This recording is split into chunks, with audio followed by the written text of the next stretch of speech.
everyone. I know it's been a long time since we last saw each other, and I do have where I've been, come out with me type of video coming next week. But today I really just wanted to talk about something that I've been wanting to talk about for like the last month, but I've been so busy. I've been working because, as you probably saw in my community post, probably not, but I impulsively brought a ticket to London to see Stray Kids.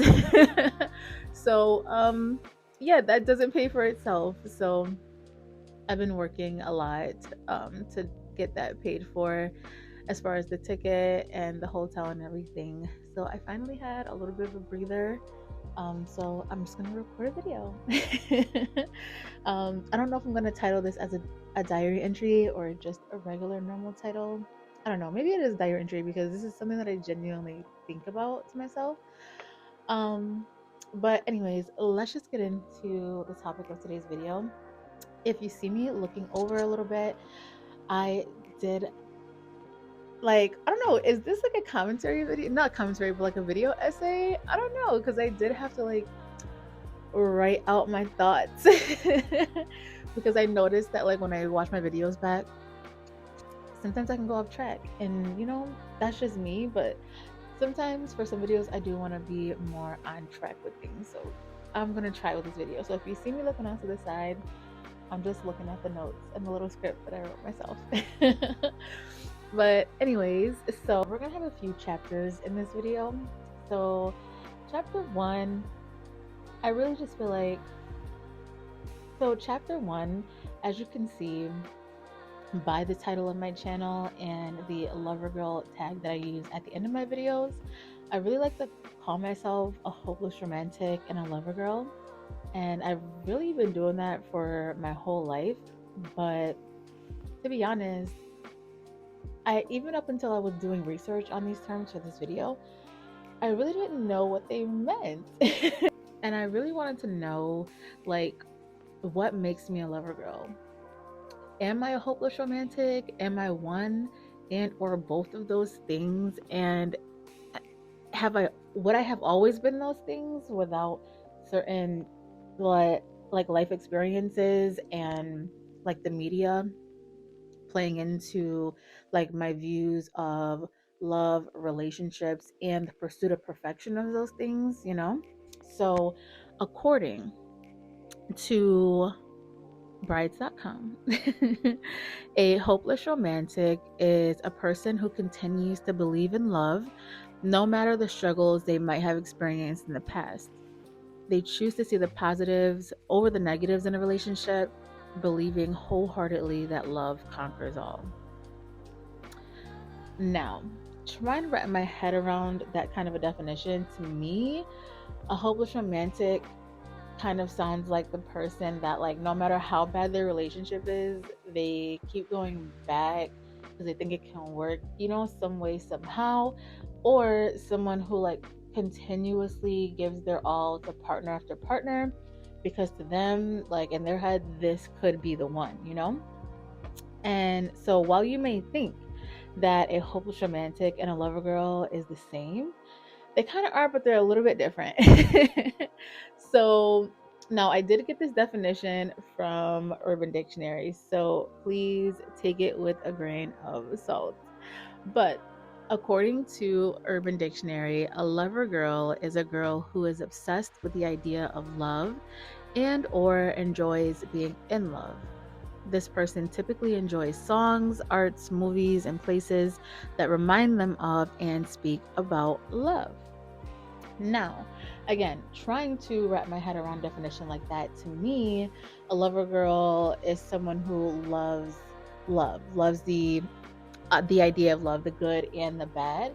Whereas in contrast, I feel like a hopeless romantic is someone who loves love, but as it pertains to them and their love. So the same but different. They both are dreamers and fantasizers of love, but just a little bit different in how they view them. Now that takes us to chapter 2. Okay, so now that brings us to chapter 2. And so now that we have the definitions out of the way, I really want to talk a little bit about the media. Now, there's no doubt in my mind that the movies and films and TV shows that I've seen and heard about growing up definitely shaped my view and perspective on love. Um, but when you have movies like Letters to Juliet, A Walk to Remember, Tuck Everlasting, Safe Haven, really any Nicholas Sparks movie, and then you have the cult classics being The Notebook and Romeo and Juliet. Now, these movies portray fantastical love stories of two people, coming together, sometimes with all the odds against them, fighting for their love, not letting anything get in between them. And some of them are soft yet exhilarating, but all of them are utterly romantic. But I want to spend a little bit of time on a very particular movie that I feel shaped my perspective personally on love. And that takes us to chapter 3, Ever After. Arguably one of the best movies ever made, to be honest. I'll die on that hill. I will. Anyways, Ever After to me is the epitome of a hopeless romantic film. It was directed by Andy Tennant, and it's a romantic film which takes on a modern take on the Cinderella story. Ever After was released July 31st, 1998, starring Drew Barrymore and DeGray Scott as the main leads and lovers. Now, I'm going to get into a little synopsis of Ever After. If you haven't watched it, I still recommend that you watch it. You will not be disappointed. And I'm not responsible for, you're crying, the heartbreak that you experience watching that movie. If I had to, so do you. But you've been warned. So, anyway, this movie follows the life of Danielle de Barbrac, a girl who was essentially forced to become a servant in her own home after her father passes away in front of her, practically in her arms, to be honest. And to me, this is important because that's the only man she's ever known passing away. And I think it really adds to her character because whether she knows it or not, she will continue to kind of look for that unconditional love and the important figures around her. So yeah, and because of that love being ripped away from her at such a young age. Now, she was raised by her stepmother. Woo, hate her. She was raised by her stepmother who, like in the Cinderella movie, was just mean and nasty. And she never wanted her stepdaughter to have anything good. She never wanted her to be happy. Like, she didn't even want her to have her own autonomy at all. The stepmother, whose name was Radmilla de Ghent, wanted her own daughter, Marguerite, to marry the Prince Henry. And when Danielle met him, she was using her mother's real name, her mother's real identity, to cover up the fact that she was a commoner, to help save a man who had worked in the family home before, who was sold by the stepmother. Now, Danielle and the prince get close and he begins to court her. Now, it's important to note this movie was based in the 16th century, where noble and royal bloodlines did not mix and marry with lower classes.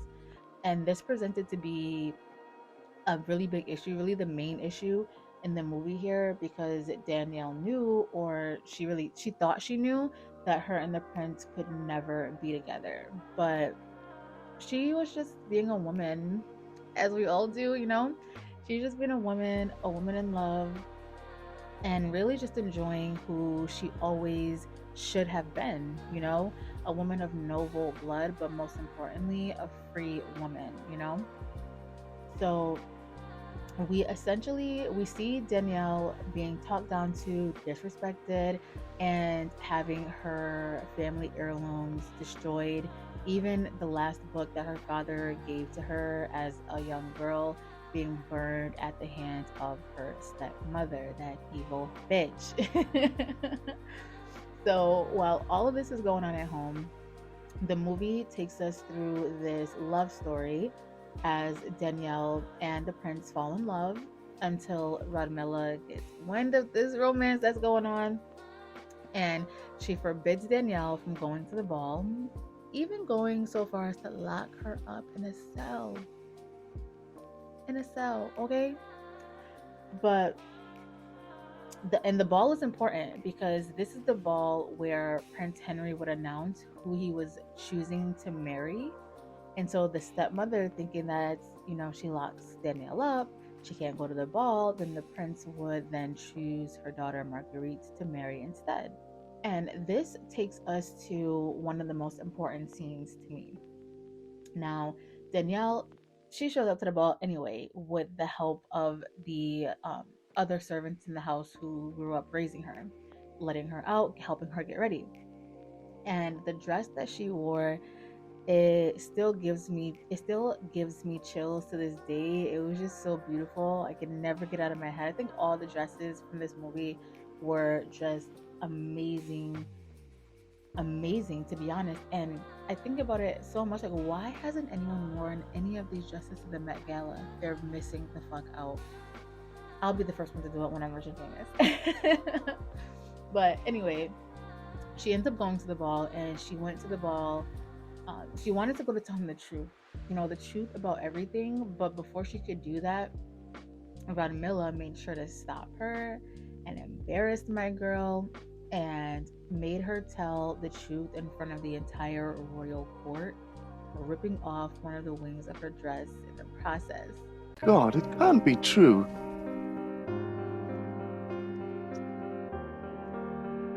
Nicole? Nicole Delancre was my mother. I am what she says.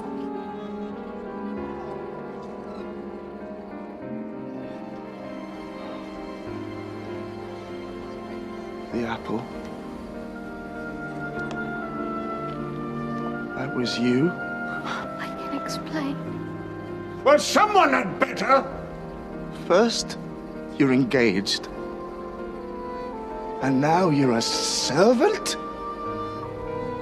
I've heard enough. Henry, please.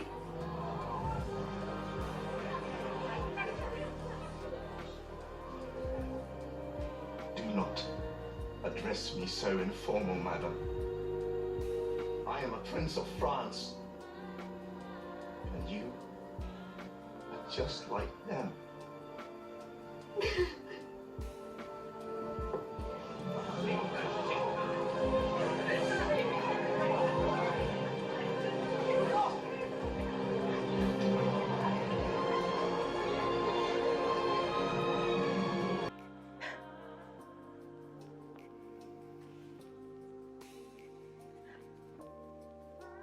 After this, Danielle leaves the ball. She's running and she's crying, and she slips out of her glass slipper, as one does.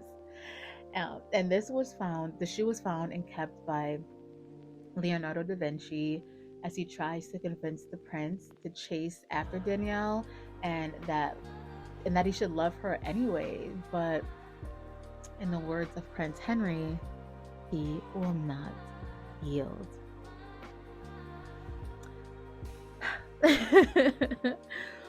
But after this incident, Danielle is sold to a disgusting philanthropist, as she is seen as disposable by her stepmother. Really, she's always been, to be honest, but she's especially more disposable now.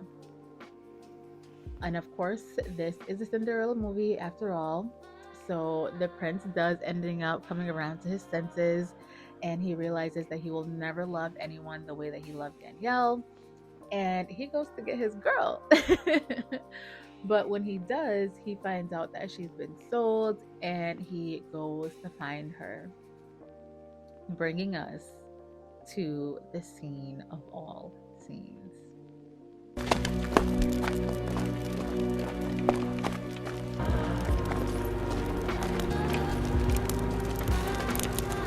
Hello. Hello. What are you doing here? I came to rescue you. Rescue me? A commoner? Actually, I came to beg your forgiveness. I offered you the world, and at the first test of honor, I betrayed your trust. Please, Danielle. Say it again. I'm sorry. No. The part where you said my name. Danielle. Perhaps you would be so kind as to help me find the owner of this rather remarkable shoe. Where did you find that? She is my match in every way. Please tell me I haven't lost her. It belongs to a peasant, Your Highness, who only pretended to be a courtier to save a man's life. Yes, I know. And the name's Henry, if you don't mind.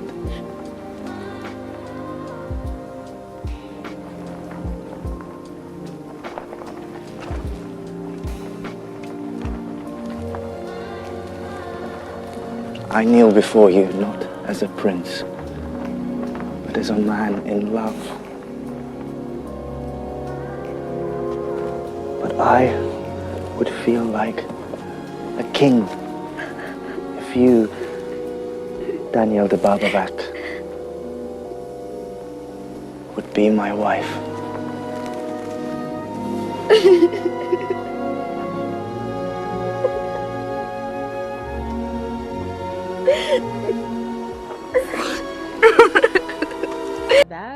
That scene really is just so, it gets to me every single time. Like, the acting, it's perfect, to be honest. And this movie and these scenes are really embedded in my brain. As a young girl, my mom would play this movie a lot, because it was one of the few DVDs that we had that would work when we didn't have any cable. So it played on repeat day in and day out. And I remember my siblings and I eating deli meat sandwiches and Dorito chips for days, sitting in my mom's room just watching this movie. And I'm sure that it has had its own effect on each of us, a little bit differently. Maybe it has, maybe it hasn't. But to me, it definitely did. But I think to watch this movie during my formative years as a young girl who one day had it all and then kind of seemingly overnight didn't. um, I remember, having to sew like hand-me-downs, and we didn't really have like food like that a lot of the times, and my only escapes were school, books, and really the media that we had to watch. So I guess I was a little bit predisposed to allow movies like this to affect me in such a way. But essentially, I really just wanted to like run away. I wanted to be really taken away, to a place where I would want for nothing, by someone who would love me and care for me. And I think that even as I sat here like typing out this conclusion, and even as I sit here, speaking these words, I really feel like I've answered my own question. And am I a lover girl? Am I a hopeless romantic, or has life experiences and media kind of warped my sense of relationships and love? And I feel like, two things can be true at the same time. Because, well, yes, having the childhood that I had and seeing movies like Ever After definitely played a part in, you know, why I view love the way I view love, and how I essentially crave it, crave it, um, in all its capacities. At that, that it is essentially still who I am. I still want that happy ending. I still want my my my my Prince Henry. I still want unconditional love, um with my whole heart, actually. And some people may say that, you know life can be like the movies and love is not like the movies. And my thing is, why not? Why not, and maybe that's just the whole romantic in me talking now. I don't know. I feel like love should be like that. Love should sweep you off your feet. Love should be fantastical. Love should be, whirlwinding and heart stopping and breathtaking. And it should be those things. And I feel like I'm not going to settle until I get that. And most importantly, where are the movies for the lovers? Where are the movies for the lovers? They just don't make them anymore. There's action, there's there's drama, there's comedy. Where is the love? Where's the love? They just don't make them like Ever After anymore. I'm sorry, they don't. They just don't make them like this anymore. They don't make movies that make you question everything about life and love. And honestly, how? We used to be a proper country. How did we get here? I don't know. But they need to bring it back because I'm losing my fucking mind. Anyways, that was it really for this little video. I really have been wanting to talk about Ever After and its effect on me for months. So yeah, thank you so much for watching this video essay entry of the Lover Girl Diaries. I will have another video coming next week. I'll take you with me to go get some new glasses. I'm taking you to the movie theaters to see Dune 2 with me. Yeah. My friend is coming the weekend of the 14th, so we may film a little bit with her. It's a lot happening. It is a lot happening in the next 2 weeks, but I hope you'll be here to watch it all take place with me. Anyways, thank you so much for watching, and I will see you guys next week in another episode of the Lover Girl Diaries. Bye!